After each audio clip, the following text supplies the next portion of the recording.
hardest on probably brake pads. I don't know. It's just like when you start sending it racing on the brakes too much, where during the week you could ride all week and never touch it or try them. So I'd always ask my mechanic to bleed the brakes and definitely brake pads. And that's one thing I don't like to buy now. They're expensive. It's one thing you take for granted when you're factory riding. It was a clutch war, and my dad would get so mad at me and pissed off because I'd smoke a clutch in one practice, like which when I was racing moto or off-road, or sorry, outdoors. That was the biggest thing, is like I was heavier as it was, and then I'd come back in from practice and I'd smoke a clutch. That was like my worst part on the other side. How many clutches you keep on hand all the time?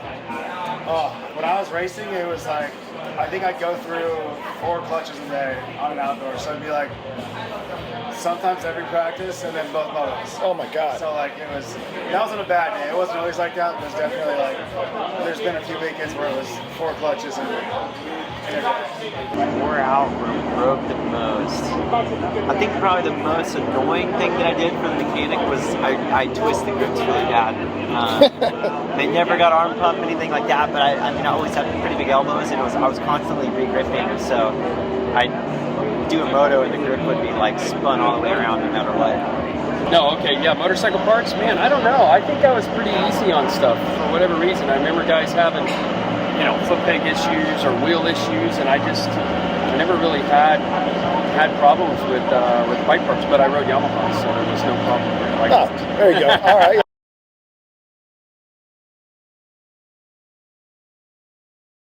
As a dad with a kid that races, I was really excited about the new Airman the fabric on the knees, because the knees would sometimes get blown out on the last one, especially kids, in between motos and playing on the ground and just being kids. So I'm excited about this. I think it's going to help a lot with durability. Fly used to be a lot bigger in the knees, but riders complained because there wasn't a lot of movement. So they've retained that movement. Yeah, it's going to be more durable. Reliability is going to go up. So I'm excited about that. I always gave my kid a hard time.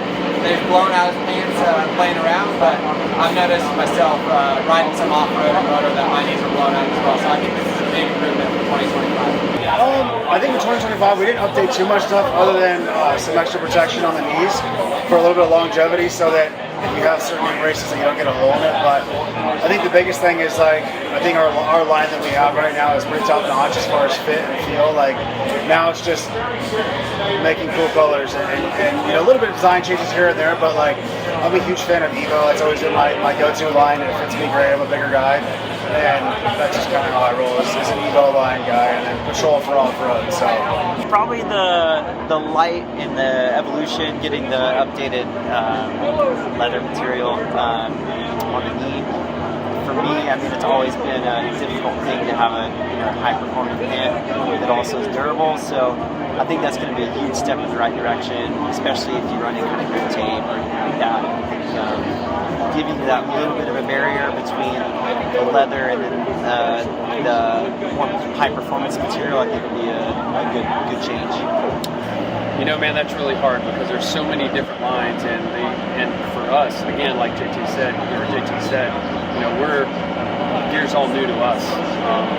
I am really big on fit, and so I have had some of the new stuff on, and I'm not sure exactly what line it was for a photo shoot, and so I just like it to fit me, and you kind of get spoiled right back in the day, because if it didn't fit, they made it fit.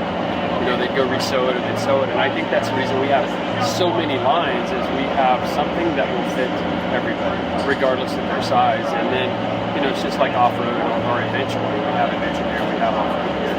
So I get the question a lot, and again, I get kind of off on a tangent, but I get asked a lot for people that ride off-road, and they go buy moto gear. They buy our light trick, lightweight stuff, and then they go ride off-road, and it's shredded.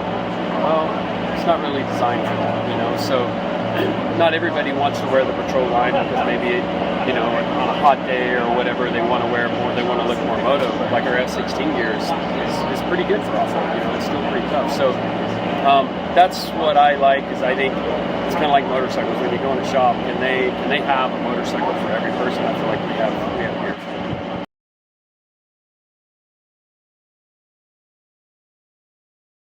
One race back for me in my career would be 2006 in Seattle. I came in there for points lead, and I lost to Grant Langston.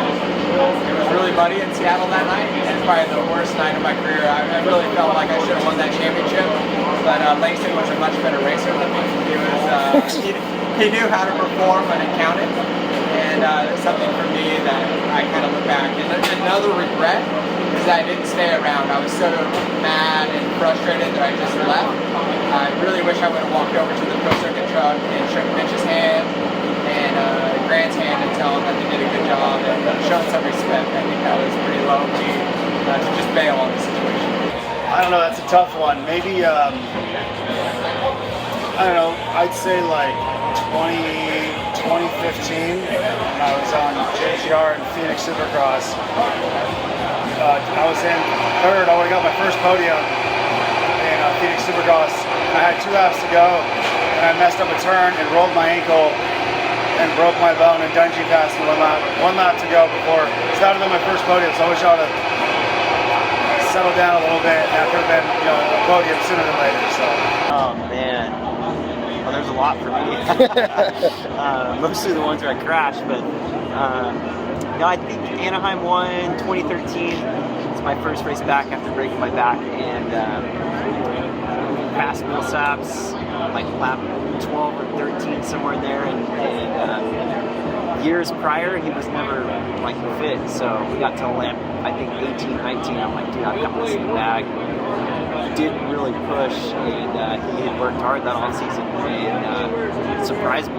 He was on my rear like a lap to go, and it put me in panic, and then he finished it off. So I wish I would have won that one. That would have been Oh, for sure, it would have been LA Coliseum. You know, the year I lost the championship, and just, you know, rode bad that night. So yeah, I'd like to have another chance at that one. But you know, as far as going back and doing anything different, it just was not my day.